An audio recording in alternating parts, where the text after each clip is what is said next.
ধন্যবাদ মহাশয়। এইবাৰ মই মাননীয় মুখ্যমন্ত্ৰী মহোদয়ক নতুন ৰেচন কাৰ্ড প্ৰদান প্ৰক্ৰিয়াৰ আনুষ্ঠানিক শুভাৰম্ভ কৰিবলৈ অনুৰোধ জনাইছো।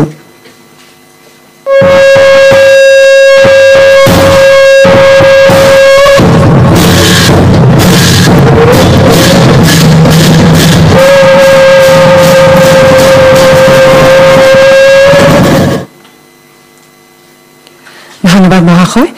এতিয়া মই আজিৰ অনুষ্ঠানৰ মুখ্য অতিথি অসমৰ মাননীয় মুখ্যমন্ত্ৰী ডক্টৰ হিমন্ত বিশ্ব শৰ্মা দেৱক তেখেতৰ বহুমূলীয়া ভাষণ প্ৰদান কৰিবলৈ বিনম্ৰ অনুৰোধ জনাইছো।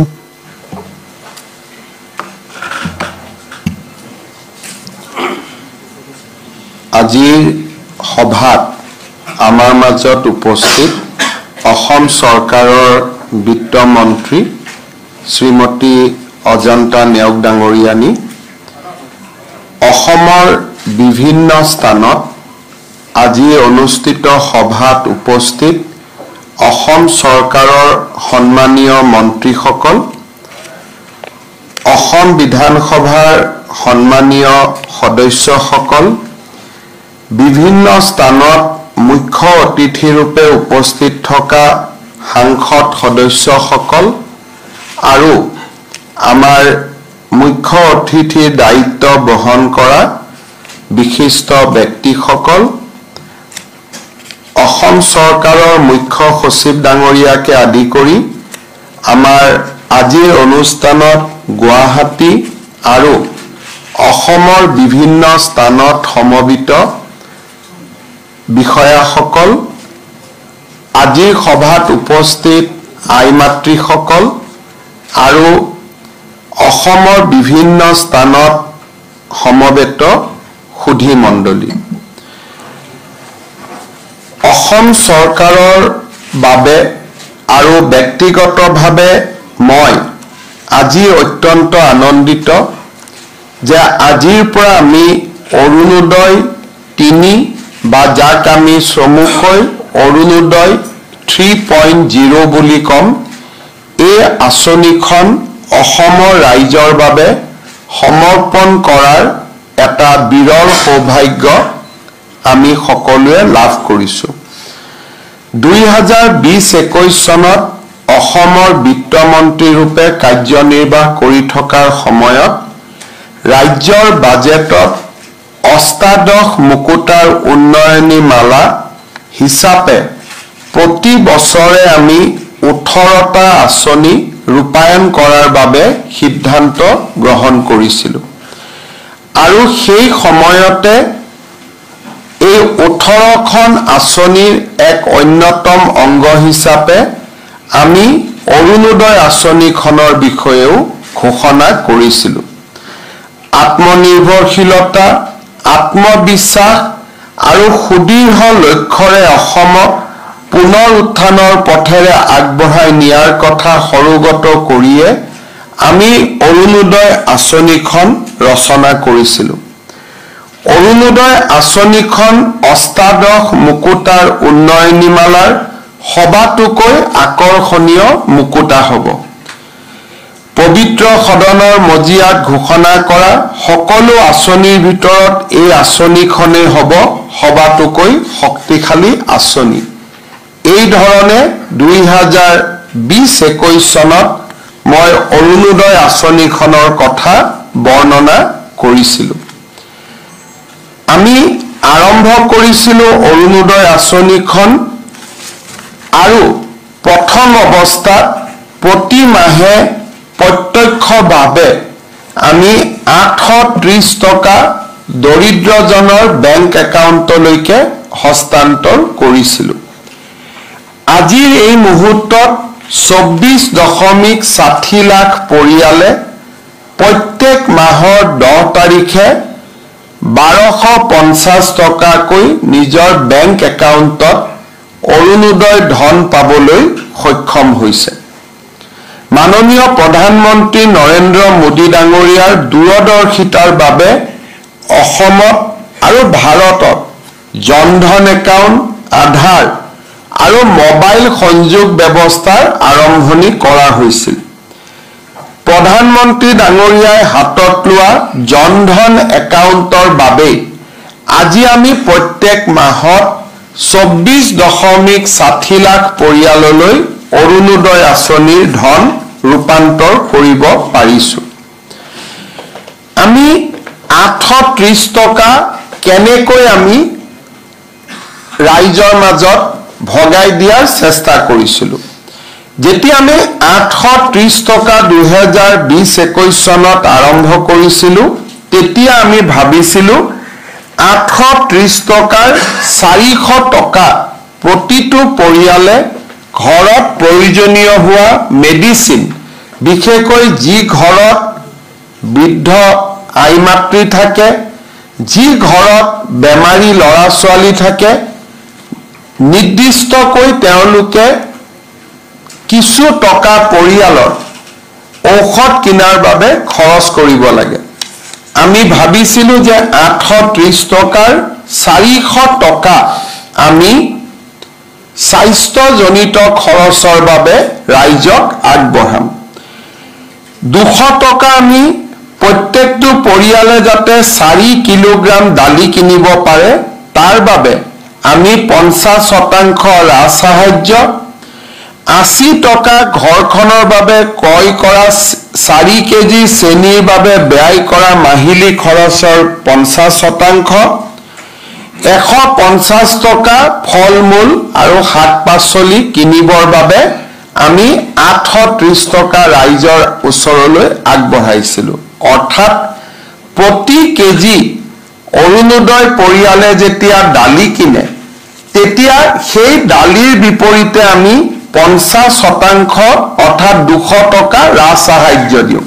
আমি ধৰি লওঁ যে এটা পৰিয়ালে প্ৰতি মাহত 400 টকাৰ দালি কিনে, 200 টকা ইয়াৰ খৰচ চৰকাৰে দিয়ে। 80 টকা 160 টকাৰ তেওঁলোকে চেনি কিনে, তাৰ 50% অৰ্থাৎ 80 টকা ৰাজ্য চৰকাৰে আগবঢ়ায়। 830 টকাৰ অৰুণোদয়ত দালিৰ খৰচ, চাউলৰ খৰচ, ঔষধৰ খৰচ আৰু 150 টকাৰ বাবে ফল মূল আদিৰ খৰচ জড়িত হৈ থাকে।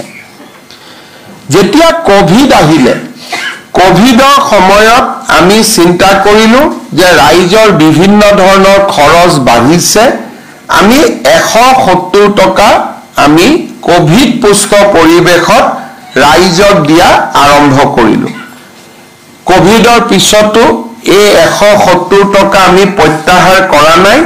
এতিয়ালৈকে এই 170 টকা নিৰন্তৰভাৱে ৰাইজে পাই আছে। 2022 চনত ৰাইজৰ মাজত এটা অভিযোগ আহিলে যে বিদ্যুতৰ খৰচ বাঢ়িছে। তেতিয়া আমি হিচাপ কৰিলোঁ যে এটা পৰিয়ালে বিদ্যুতৰ বাবদ দৰিদ্ৰ পৰিয়ালে কিমান খৰচ কৰে। আমি পালোঁ যে তেওঁলোকে 500 টকা ইলেক্ট্ৰিচিটিৰ কাৰণে খৰচ কৰে, বিদ্যুতৰ মাচুল দিয়াত খৰচ কৰে দৰিদ্ৰ পৰিয়ালে। তেতিয়া আমি ইলেক্ট্ৰিচিটি বোৰ্ডক যদি 250 টকা ডাইৰেক্টলি দি দিলোহেঁতেন, তেতিয়া ইলেক্ট্ৰিচিটি বোৰ্ডে ৰাজ সাহায্য দিব পাৰিলেহেঁতেন। কিন্তু আমি চিন্তা কৰিলোঁ যে প্ৰতিটো পৰিয়ালৰ 500 টকাৰ প্ৰয়োজন নহয়, কোনোবা 200, কোনোবা 300, কোনোবা 400 টকা। গতিকে ৰাইজে যাতে প্ৰতি মাহে ইলেক্ট্ৰিচিটিৰ যি খৰচ দিয়ে, সেই খৰচত আমি 250 টকা চৰকাৰৰ পৰা আমি দিয়াৰ আমি ব্যৱস্থা কৰিব পাৰোঁ। তেনেকে 830 টকাৰ অৰুণোদয় প্ৰথমে 1000 টকা হ'ল, দ্বিতীয়তে 1250 টকালৈ ই বৃদ্ধি পালে। এতিয়া প্ৰশ্ন হ'ল যে অৰুণোদয় 3 কি? লোকসভা নিৰ্বাচনৰ সময়ত আমি ৰাইজক ঘৰে ঘৰে একোখনকৈ সমীক্ষা পত্ৰ দিছিলোঁ যে কোনে কোনে অৰুণোদয় আঁচনি পোৱা নাই, কাক কাক নিযুত মইনা আঁচনি লাগিব, আৰু কাৰ ঘৰত পৰিয়ালৰ মূল ব্যক্তিজনক জীৱন বীমা কৰি দিয়াৰ প্ৰয়োজনীয়তা আছে।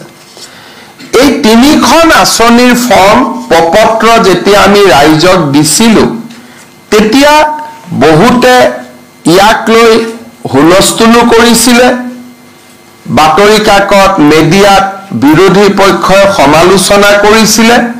কিন্তু আমাৰ মনত এটা ধাৰণা আছিল যে যদি আমি গম নাপাওঁ যে কিমান মানুহে কোন আঁচনি এতিয়াও পোৱা নাই, আমি কেনেকৈ আঁচনি প্ৰস্তুত কৰিম? সমীক্ষা চৰকাৰে কৰা সমীক্ষাত সকলোৱে কৰবাত নহয় কৰবাত ভুল দেখা পায়। যদি ঘৰে ঘৰে গৈ আমি এটা নিৰ্বাচনক ৰাজনীতি হিচাপে নাৰাখি নিৰ্বাচনক যদি আমি সমাজ সেৱালৈ ৰূপান্তৰ কৰোঁ, তেতিয়াহ'লে আমি সমাজক আগবঢ়াই লৈ যোৱাৰ সুযোগ পাম। আমি সেই ধৰণে ৰাইজৰ মাজত আমি জৰীপ আৰম্ভ কৰিলোঁ যে কেনেকৈ অৰুণোদয় আঁচনি বা আন তিনিওটা আঁচনিত আমি ৰাইজক জড়িত কৰিব পাৰোঁ। ৰাইজৰ লগত কথা বতৰা পাতোতে আমি অনুভৱ কৰিলোঁ যে প্ৰায় 10 লাখ পৰিয়ালে অৰুণোদয় বিচাৰে, কিন্তু তেওঁলোকে অৰুণোদয় আঁচনি পোৱা নাই।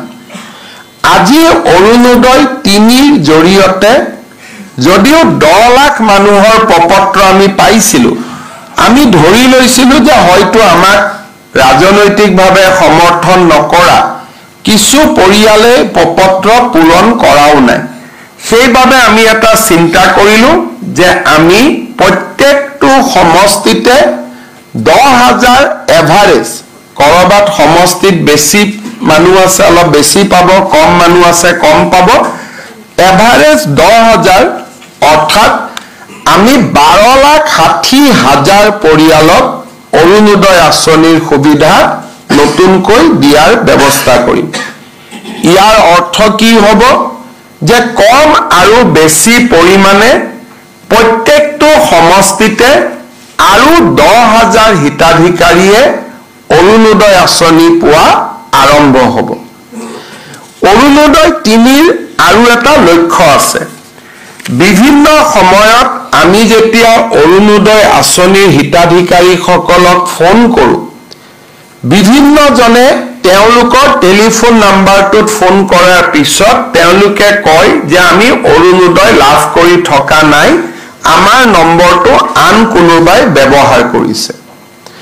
বহুত ক্ষেত্ৰত যি মানুহে বা পৰিয়ালে অৰুণোদয় পোৱাৰ পিছত অসমৰ বাহিৰলৈ বিভিন্ন কাৰণত গুচি গৈছে, আমি বেংকৰ একাউণ্টৰ পৰা দেখা পাওঁ যে আমাৰ অৰুণোদয় ধন কেতিয়াবা অসমৰ বাহিৰত বাস কৰা লোকেও লাভ কৰে। হয়তো অৰুণোদয় প্ৰথম পোৱাৰ অৱস্থাত তেওঁলোক অসমত আছিল, এতিয়া ট্ৰান্সফাৰ হ'ল বা কৰ্মসূত্ৰে আন জাগালৈ গ'ল, কোনোবা ফেক্টৰীত কাম কৰি আছিল, এতিয়া তেওঁলোক বাহিৰলৈ গ'ল। বাহিৰৰ স্থানতো অৰুণোদয় ধন হস্তান্তৰিত হয়। আৰু এটা কথা আমি দেখা পালোঁ যে আধাৰৰ লগত যদি আমি ইয়াক লিংক নকৰোঁ, তেতিয়াহ'লে এই ব্যক্তিজন অৰুণোদয় হিতাধিকাৰীজনৰ প্ৰত্যেকজনৰ বিপৰীতে আমাক যদি কোনোবাই ডাটা সোধে, হয়তো বিধানসভাত কেতিয়াবা আমি পৰিসংখ্যাও দিব নোৱাৰিম, কাৰণ কেতিয়াবা কোনোবাই ভুৱা নামতো বেংক একাউণ্ট সৃষ্টি কৰি অৰুণোদয় ধন লৈ থাকিব পাৰে। অৰুণোদয় 3ৰ উদ্দেশ্য হ'ল অৰুণোদয় 1 আৰু অৰুণোদয় 2ত আমি যিসকল হিতাধিকাৰীক দিছিলোঁ আৰু নতুনকৈ যি প্ৰত্যেক সমষ্টিতে কম বেছি পৰিমাণে 10,000 হিতাধিকাৰী আমি নতুনকৈ দিম, এই গোটেইখিনি আধাৰৰ লগত লিংকেজ কৰা। এতিয়া মানুহে ক'ব যে আমি আধাৰৰ আকৌ কোনোবা লাইনত যাব লাগিব নেকি, আধাৰ বিচাৰিব লাগিব নেকি? আমি ৰাইজক সেই কষ্টটো দিব খোজা নাই, কাৰণ আজিৰ দিনত অসমত যি পৰিয়ালৰে ৰেচন কাৰ্ড আছে, তেওঁলোকে আধাৰ অলৰেডি ৰেচন কাৰ্ডখন আধাৰৰ লগত সংযোজিত কৰি থৈ দিছে। 2 বছৰ আগতেই আমি সেই কাম সমাপন কৰিছিলোঁ। আজিকালি কোনেও ৰেচন কাৰ্ড নাপায় যদিহে আধাৰ নাথাকে, আধাৰৰ লগত লিংকেজ হয় আৰু ই-পজ বুলি মেচিনটোত চিনমোহৰ মাৰিলেহে ৰেচন কাৰ্ড পাব পাৰে। আৰু সেইকাৰণে আমি এইবাৰ অৰুণোদয় 3 পইণ্ট আঁচনিটো ৰেচন কাৰ্ডৰ লগত আমি জড়িত কৰিব খুজিছো। অৰ্থাৎ ৰেচন কাৰ্ডৰ নম্বৰ থাকিলেহে অৰুণোদয় পাব। কোনোবাই ক'ব পাৰে যে বাবা মোৰ ৰেচন কাৰ্ড নাই, সেই কাৰণে আজি আমি 19 লাখ লোকক নতুনকৈ ৰেচন কাৰ্ড দিয়াৰ আঁচনিখনো আৰম্ভ কৰিছো। অৰ্থাৎ আজি দিনটোত আমি ৰাজ্যজুৰি 19 লাখ পৰিয়ালক 19,92,167 জন ব্যক্তিক পৰিয়াল বুলি হিচাপ কৰিলে 4 দি হৰণ কৰিব লাগিব, 5 দি হৰণ কৰিব লাগিব, কিন্তু প্ৰায় 20 লাখ ব্যক্তিক আজি আমি ৰেচন কাৰ্ড দিয়াৰো কাম হাতত ল'ম। আৰু এই ৰেচন কাৰ্ডখিনি দিয়াৰ পিছত অসমত ৰেচন কাৰ্ড পোৱা ব্যক্তিৰ সংখ্যাও প্ৰায় 2,60,00,000লৈ বৃদ্ধি হ'ব। তাৰ মানে ৰেচন কাৰ্ড নোহোৱা পৰিয়াল এতিয়া অসমত দুখীয়া পৰিয়াল খুব কমেই থাকিব। যিসকলে অৰুণোদয়ত আবেদন কৰিব কিন্তু মোৰ ৰেচন কাৰ্ড নাই, তেওঁলোকে প্ৰথমতে ৰেচন কাৰ্ডখন ল'ব। ৰেচন কাৰ্ডখন লোৱাৰ পিছতহে অৰুণোদয় ল'ব, কাৰণ অৰুণোদয় ল'বৰ কাৰণে ৰেচন কাৰ্ড লাগিবই। সেইকাৰণে আজি আমি অকল অৰুণোদয় 3.0 আৰম্ভ কৰা নাই, 20 লাখ লোকক ৰেচন কাৰ্ড দিয়াৰ আঁচনিও আজি আমি সমান্তৰালভাৱে আমি আৰম্ভ কৰিছো। এতিয়া মই ৰেচন কাৰ্ড কেনেকৈ পাব লাগে তাৰ বিষয়ে চমুকৈ ক'ম যে যি পৰিয়ালৰ বাৰ্ষিক উপাৰ্জন 4 লাখতকৈ কম আৰু চৰকাৰী চাকৰি তেওঁলোকৰ পৰিয়ালত নাই, তেওঁলোকে ৰেচন কাৰ্ড পাব পাৰে। গতিকে আজি যিসকল লোকৰ হাতত ৰেচন কাৰ্ড নাই তেওঁলোকক মই পৰিয়াল পৰিচয় পত্ৰৰ বাবেও আবেদন কৰিবৰ বাবে আহ্বান জনাম। আজিৰ পৰা আমি সেই কাৰ্যসূচীও আৰম্ভ কৰিছো। এতিয়া অৰুণোদয় 3 আমি কেনেকৈ গঠন কৰিব খুজিছো।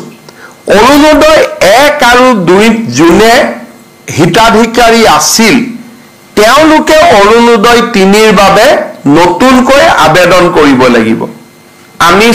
আমি জিলাক কৈছো যে 1 আৰু 2ত পাই থকা হিতাধিকাৰীক 3টো ল'ব, কিন্তু যদি ৰেচন কাৰ্ডখন নাই নাপাব। যদি পৰিয়ালত চাকৰি হৈ গ'ল নাপাব। যদি আমাৰ 4 চকীয়া ঘৰত বাহন হৈ গ'ল নতুনকৈ কিনিলো তেতিয়া আমি নাপাম। এই বিষয়ে মই আপোনালোকক বুজাব খুজিছো যে অৰুণোদয় 3টো পাবৰ কাৰণে আমি কি কৰিব লাগিব। মই প্ৰথমতে কৈছিলো যে 10,000 কৰি আমি এটা সমষ্টিত অৰুণোদয় নতুন হিতাধিকাৰী দিম আৰু পুৰণা হিতাধিকাৰীখিনিও সংখ্যাটো থাকি যাব। তাৰ মানে এতিয়া আমাৰ গোটেইখিনি যদি আমি হিচাপ কৰো পুৰণা আৰু নতুন টোটেল 37,20,000 পৰিয়ালে অৰুণোদয় আঁচনি লাভ কৰিব অৰুণোদয় 3.0 নতুন আৰু পুৰণা মিলি। আৰু ইয়াত যদি আমি 126 দি হৰণ কৰো কম বেছি পৰিমাণে 30,000 পৰিয়ালে প্ৰতি সমষ্টিতে অৰুণোদয় লাভ কৰিব।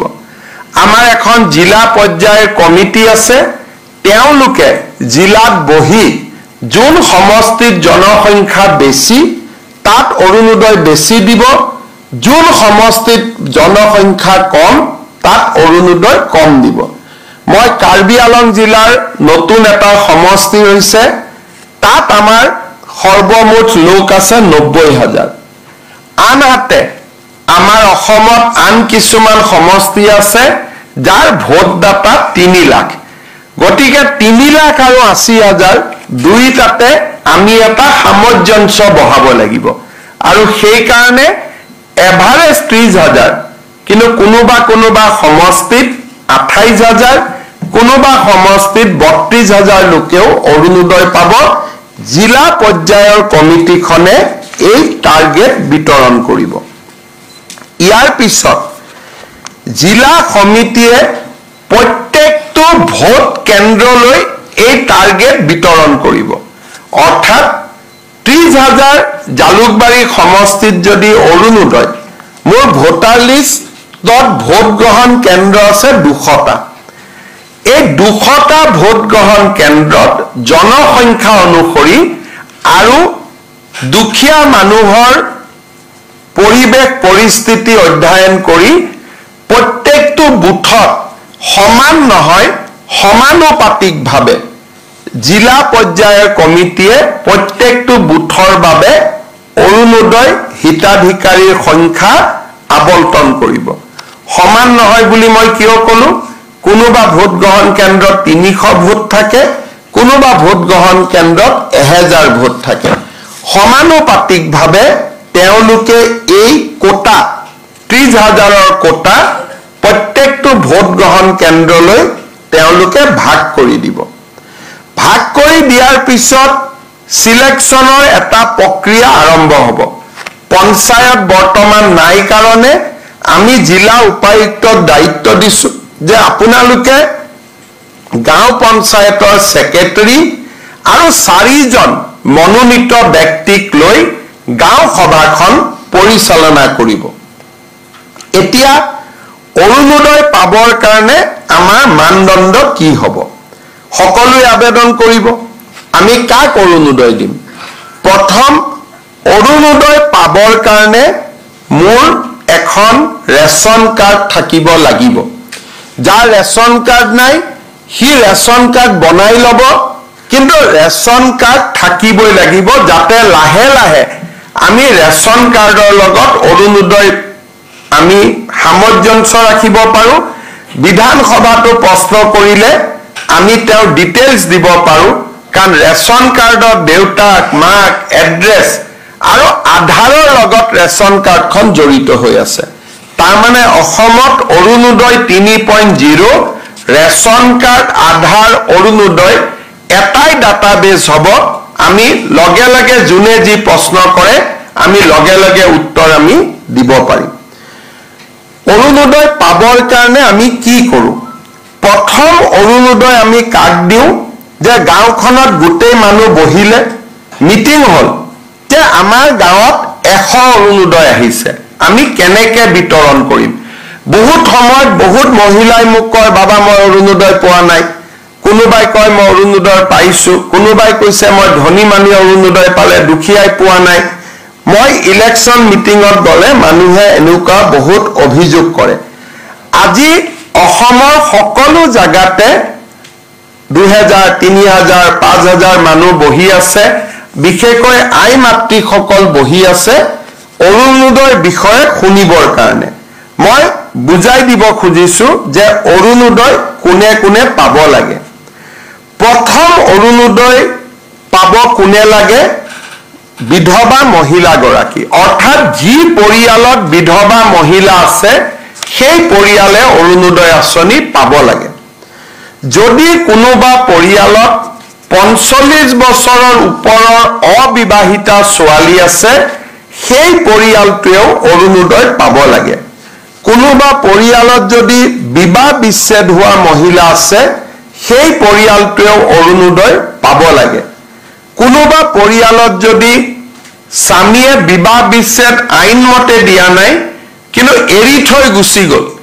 তেনেকুৱা মহিলা থকা পৰিয়ালত অৰুণোদয় পাব লাগে এইটো হল অৰুণোদয় প্ৰথম নিয়ম দ্বিতীয় অৰুণোদয় কোনে পাব লাগে কাৰোবাৰ ঘৰত যদি তৃতীয় লিংগৰ ব্যক্তি আছে পুৰুষ আৰু মহিলাৰ পিছত আৰু এটা লিংগ থাকে উভয় লিংগ থকা পৰিয়ালতো অৰুণোদয় আমি দিব লাগে তৃতীয়তে যাৰ ঘৰত দিব্যাংগ ব্যক্তি আছে কাৰণ পৰিয়ালটোৱে দিব্যাংগ ল'ৰা ছোৱালী এটাক চাবৰ কাৰণে খৰচ কৰিব লাগে দিব্যাংগ ব্যক্তি থকা পৰিয়ালক আমি অৰুণোদয় দিব লাগে তৃতীয় চৰকাৰী বৃদ্ধাশ্ৰমত যিসকল আইতা থাকে সেই আইতা সকলক আমি অৰুণোদয় দিবই লাগে তৃতীয়তে যাৰ ঘৰত এইডছৰ বেমাৰী আছে থেলাছেমিয়া আছে হিমোফিলিয়া আছে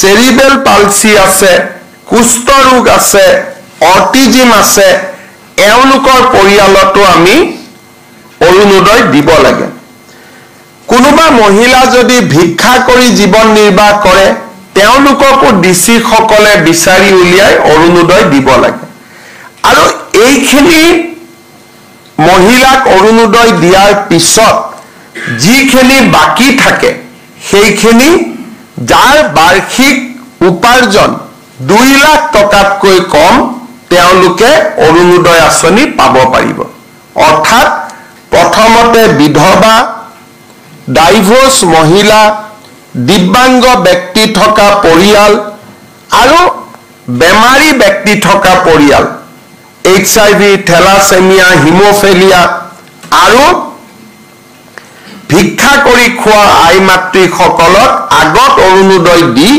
যিখিনি বাছি ৰব সেইখিনি আমি দুখীয়া পৰিয়ালক অৰুণোদয় দিম 2 লাখ টকাতকৈ যাৰ আৰ্থিক উপাৰ্জন কম ৰেশন কাৰ্ডৰ ক্ষেত্ৰত আমি 4 লাখ টকাৰ মৰ্যাদা ৰাখিছো যে 4 লাখ টকা বাৰ্ষিক উপাৰ্জন হলেও ৰেশন কাৰ্ড পাব কিন্তু অৰুণোদয় 2 লাখ টকা বাৰ্ষিক উপাৰ্জন হলে অৰুণোদয় পাব তাতকৈ বেছি টকা উপাৰ্জন কৰা পৰিয়ালে অৰুণোদয় নাপায় ৰেশন কাৰ্ডৰ ক্ষেত্ৰতো আমি এটা নিয়ম কৰিছো যে 2 লাখৰ তলৰ পৰিয়ালক প্ৰথমতে ৰেশন কাৰ্ড দিহে বাকি থকা ৰৈ যায় তেতিয়াহে আমি 4 লাখলৈকে যাম নহলে আমাৰ মানদণ্ড 2 লাখ টকাতে সীমাবদ্ধ হ'ব এতিয়া অৰুণোদয় কোনে কোনে নাপাব এই বিষয়েও আমি জনাটো উচিত আমাৰ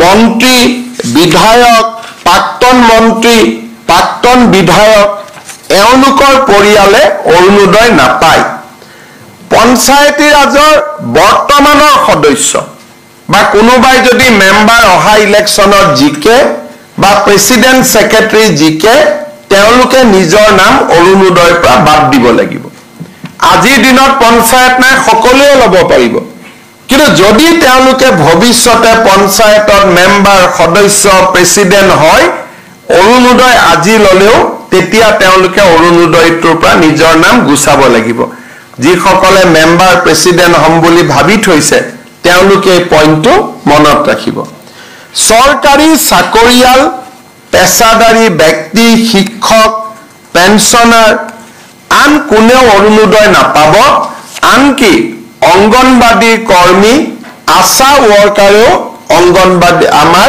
অৰুণোদয় নাপাব তেওঁলোকৰ কাৰণে আমি বেলেগকৈ চিন্তা চৰ্চা কৰি আছো কিন্তু অৰুণোদয় আঁচনি চৰকাৰৰ পৰা উপাৰ্জন কৰা ব্যক্তিয়ে লাগিলে 1 টকা উপাৰ্জন কৰক লাগিলে 1 লাখ টকা উপাৰ্জন কৰক তেওঁলোকে অৰুণোদয় নাপাব এইটো হল অৰুণোদয় নিয়ম ঠিকাদাৰে অৰুণোদয় নাপাব আৰু অৰুণোদয় আমাৰ যাৰ ঘৰত 4 চকীয়া বাহন আছে 15 বিঘাতকৈ বেছি মাটি আছে এই ধৰণৰ কেইবাটাও নিয়ম কৰা আছে যোনে অৰুণোদয় আঁচনি নাপাব অৰ্থাৎ আমাৰ লক্ষ্য হল যাতে গাঁৱৰ আৰু চহৰৰ আটাইতকৈ দুখীয়া দৰিদ্ৰ মানুহখিনিহে পৰিয়ালখিনিহে অৰুণোদয় আঁচনি পাব পাৰে শ্ৰদ্ধাৰ উপস্থিত ভদ্ৰমণ্ডলী এই অৰুণোদয় আঁচনিখন ৰূপায়ণৰ বাবে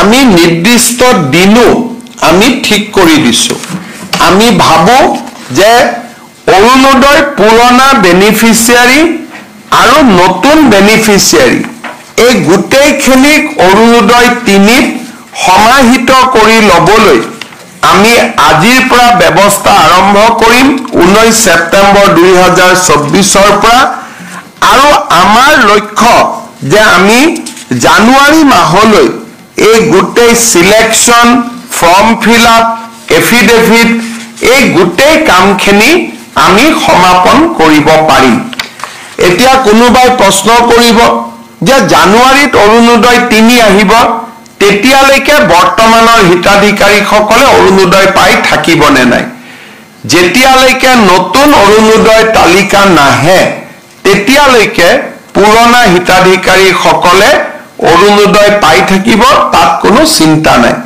কিন্তু পুৰণা হিতাধিকাৰীসকলেও নতুন অৰুণোদয় পাবলৈ নতুনকৈ আবেদন পত্ৰ কৰিব লাগিব কাৰণ অৰুণোদয় 3 কমপ্লিটলি নতুন হ'ব প্ৰত্যেক সমষ্টিত আগতে 20,000 পৰিয়ালে অৰুণোদয় পাই আছিল এতিয়া আৰু 10,000 পৰিয়ালে পাব ৰাজ্যখনত 12,60,000 নতুন অৰুণোদয় হিতাধিকাৰী জড়িত হ'ব